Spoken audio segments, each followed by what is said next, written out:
তিনটি বাটা মাছ, তিনটি বাটা মাছের ঝাল বানাবো। মাছটা ভালো করে ভেজে নিই। মশলা বানাবো। কালো সরষে আধা চামচ, সাদা সরষে 1 চামচ, 6-7টা রসুন, একটা কলমি, 2 এলাচ, লং,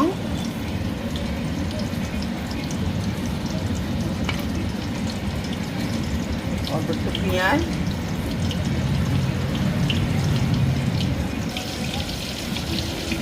দেবো টমেটো, 1 চামচ ধনে, কাঁচা ধনে, 1 চামচ জিরে, কটা কাঁচা লঙ্কা,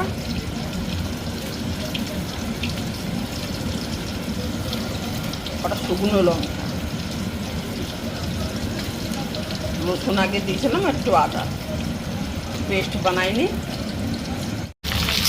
মাছ ভাজা হয়ে গেছে বন্ধুরা, মাছ ভাজাগুলো তুলে নেবো, তারপরে পেস্ট বানাবো। এই যে পেস্ট বানানো হয়ে গেছে, এতে কিন্তু জল দেওয়া হয় নাই, টমেটো আর পেঁয়াজের জলে পেস্ট বানানো হয়ে গেছে। পুরো পেস্টটা এতে দেবো। বাটা মাছ 3টা, বড় বড়, অনেক বড় বড় সাইজের বাটা মাছ, পেটে ডিম আছে। এই জন্য এগুলো কাটলে কি পিস হতো, কিন্তু কাটবো না। একটা মাছ বিলিয়ে হয়ে যাচ্ছে পাতে। মাছ ভাজা তেল, এতে আর তেল দিয়ে নেই আমি আলাদা, ওই তেলেই রান্না করব। জিরে দিয়ে দিলাম, তেজপাতা দিয়ে দেবো, পুরো মশলাটা।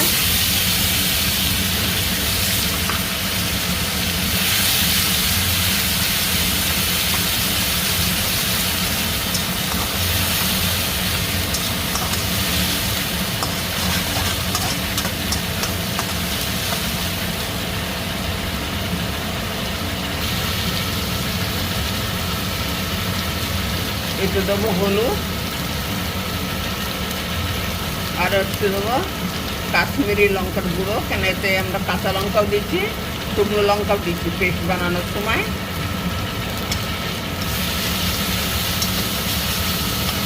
মশলাটা ভালো করে ভাজবো, এই জন্য মশলা দেবো, জলটুকু দিয়ে দেবো।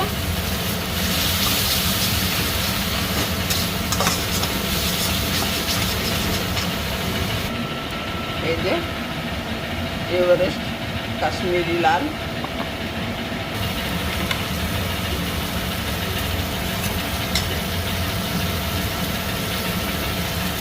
লবণ দিয়ে দিলাম।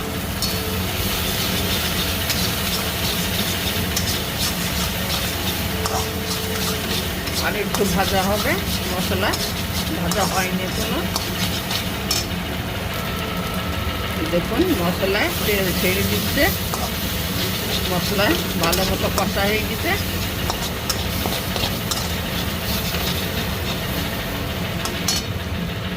দিয়ে দেবো জল,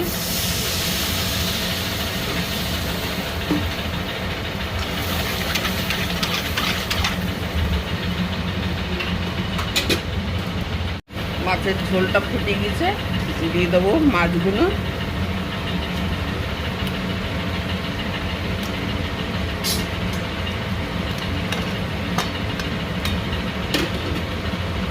মাছের সাথে ঝোলটাকে একটু ফুটাবো।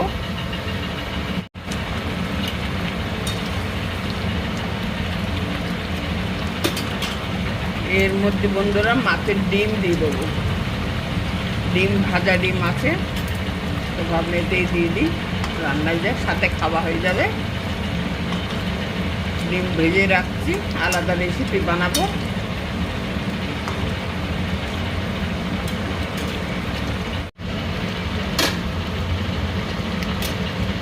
দেখুন বন্ধুরা কি সুন্দর কালারটা দেখছেন, তরকারিটা হয়েছে সেরকম সুন্দর। আমার বাটা মাছের ঝালটা রান্না হয়ে গেল, সাথে দুটো মাছের ডিম, এটা রুই মাছের ডিম।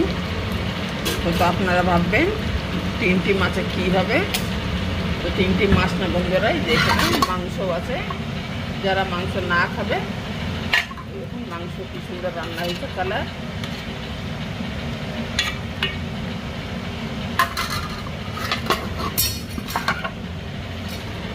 যারা মাংস না খাবে তাদের জন্য বড় বড় বাটা মাছ রান্না হয়েছে। রুই মাছও আছে কিন্তু রান্না করি নাই, বাটা ছোটো মাছই খাবে সেই জন্য বাটা মাছ রান্না। সাথে থাকবেন বন্ধুরা, যারা নতুন তাকে চ্যানেলটাকে সাবস্ক্রাইব করে দেবেন, লাইক শেয়ার আর কমেন্টে বলবেন বাটা মাছের ঝাল কেমন হলো রান্না।